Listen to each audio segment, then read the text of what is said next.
और हिंदुस्तान का हाल ये है, अगर आप यूपी से निकल के बिहार में जाएंगे तो बिहार की बोली आपकी समझ में नहीं आएगी। बिहार से और आगे बढ़ेंगे बंगाल में, आपको बंगाल की बोली समझ में नहीं आएगी। आप गुजरात पहुंचेंगे, गुजरात की गुजराती आपकी समझ में नहीं आएगी। केरला की कन्नड़ आपकी समझ में नहीं आएगी। महाराष्ट्र की मराठी आपकी समझ में नहीं आएगी। ये एक जुबान है, यूपी की जुबान बिहार ना जा सकी, बिहार की जुबान बंगला ना जा सकी, बंगला की जुबान गुजरात ना जा सकी, गुजरात की गुजराती महाराष्ट्र ना जा सकी। मगर वह मेरे कुरान तेरी अजमत का कोई जवाब नहीं है, तेरी शान का कोई जवाब नहीं है, तेरी बुलंदी का कोई जवाब नहीं है, तेरी अजमत का कोई जवाब नहीं है, तेरे मकाम सुरैया का कोई जवाब नहीं है। कुरान नाजिल हुआ मक्के में, कुरान नाजिल हुआ मदीने में, कुरान नाजिल हुआ जंगे बदर में, कुरान नाजिल हुआ जंगे उहुद में, कुरान नाजिल हुआ गज़वा तबूक में और पहुंच गया पूरी दुनिया में। हमने कहा एक कुरान जबकि चलता वो है जिसके पास में पैर हो। एक कुरान जरा ये तो बता, तू पूरी दुनिया में कैसे पहुंच गया?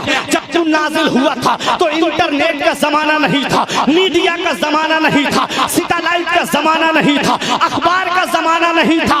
एक कुरान फिर तू पूरी दुनिया में कैसे पहुंच गया? तो कुरान जवाब देता है, अगर इंटरनेट के जरिए फैला होता तो अमेरिका के ईसाई ने मेरा पीछा किया होता, अगर .com के जरिए फैला होता तो रूस के मजूसी ने ताक़ुब किया होता, अगर अखबार के जरिए फैला होता तब भारत के पत्रकार ने कुछ का कुछ लिख दिया होता। हमने कहा फिर फैला कैसे? तो कुरान जवाब देता है, अखबार के जरिए नहीं, हाफिज़े कुरान के जरिए फैले।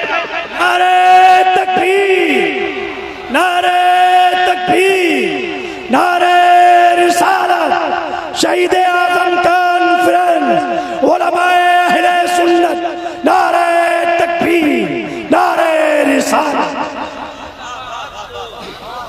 हर चीज का बयान कुरान के अंदर मौजूद है, हर चीज का जिक्र कुरान के अंदर मौजूद है। पर इमाम गजाली के पास में एक गैर मुस्लिम आता है, मुसलमान नहीं, उलमा की तवज्जो, गैर मुस्लिम आता है और आकर के इमाम गजाली से कहता है, ए इमाम गजाली, तुम्हारे कुरान में एक दावा किया गया है। फरमाया कौन सा दावा? कहा वला रत्बिन वला याबिसिन इल्ला फी किताबिन मुबीन, कि कोई खुश्क-ओ-तर चीज ऐसी नहीं जिसका जिक्र कुरान के अंदर मौजूद ना हो।